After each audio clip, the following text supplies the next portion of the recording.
দর্শক, সিলেটে বিভিন্ন উন্নয়ন প্রকল্পের উদ্বোধন করছেন প্রধানমন্ত্রী তারেক রহমান। সেখানে আছেন আমাদের সহকর্মী আমিনুল ইসলাম। প্রধানমন্ত্রীর সফরসূচির বিস্তারিত জানতে একটু তার সঙ্গে আমরা সরাসরি যুক্ত হতে চাই।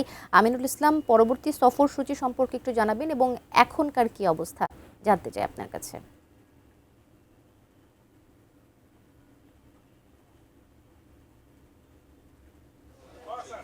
আজকে বৈরী আবহাওয়ার মধ্যেও প্রধানমন্ত্রী তারেক রহমান সিলেটে তার যে নির্ধারিত সফরসূচি সেটি অব্যাহত রেখে তিনি বেশ কটি কর্মসূচি ইতিমধ্যে শেষ করেছেন। আজকে তার যে কর্মসূচি সবগুলোই তিনি অংশগ্রহণ করছেন। ইতিমধ্যেই আমরা জানি যে সিলেটে তিনি সকালে সকাল 10টার দিকে পৌঁছানোর পরে তিনি হযরত শাহজালাল রাদিয়াল্লাহু তাআলার মাজার জিয়ারত করেন এবং তারপর তিনি এই যে বড় প্রকল্পটি সিলেটে নেওয়া হয়েছে সেখানে তিনি এসে উদ্বোধন করেন।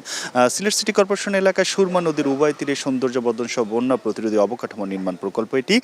এই প্রকল্পে প্রায় 4.5 কোটি টাকার ব্যয়ের এই প্রকল্পের মধ্য দিয়ে খাল খননের এই প্রকল্পের মধ্য দিয়ে যে বন্যার প্রকোপ প্রতিরোধ করা সম্ভব হবে বলে তিনি জানিয়েছেন এবং এরপরে তিনি সিলেট সিটি কর্পোরেশনে একটি সুধী সমাবেশে অংশ নেন। সেই সিলেট সুধী সমাবেশে তিনি বক্তব্য রাখেন এবং সেখানে তিনি এই প্রকল্প সহ বেশ কিছু বিষয় তুলে ধরেন। তিনি বলেন যে এর মধ্য দিয়ে বন্যার ক্ষেত্রে তারা এই প্রতিরোধী প্রকল্প নিয়েছেন, কিন্তু একই সঙ্গে মানুষকে সচেতন হওয়ার কথাও বলেন। তিনি নদীর নাব্যতা ঠিক রাখতে যে বর্জ্য ফেলা হয় নদীতে সেই বিষয়টিও তিনি তুলে ধরেন যে এই ক্ষেত্রে নাগরিকদের সচেতন হতে হবে এবং সেই সচেতনতাটি বিদ্যালয় থেকেই শুরু করারও তাগিদ দেন প্রধানমন্ত্রী।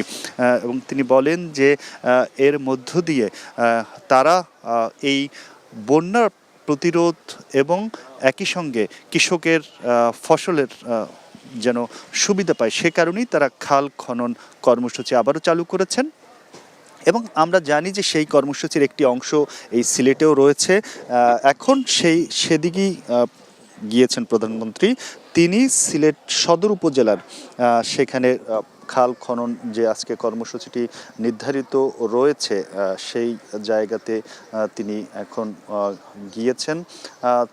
খাল খনন কর্মসূচি উদ্বোধন করবেন এবং তারপরে তিনি আসবেন সিলেট স্টেডিয়ামে, যেখানে তিনি আজকে নতুন একটি কর্মসূচির উদ্বোধন করতে যাচ্ছেন।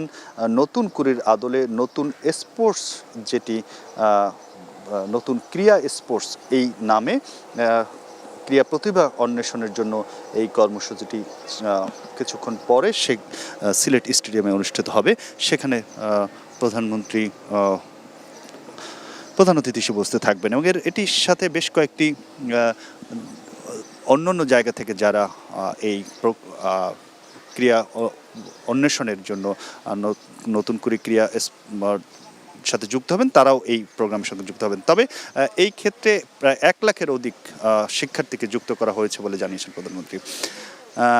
আজকে দিনভর এরপরে দলীয় নেতাকর্মীদের সাথে মতবিনিময় করে তিনি ঢাকার উদ্দেশ্যে রওনা করবেন।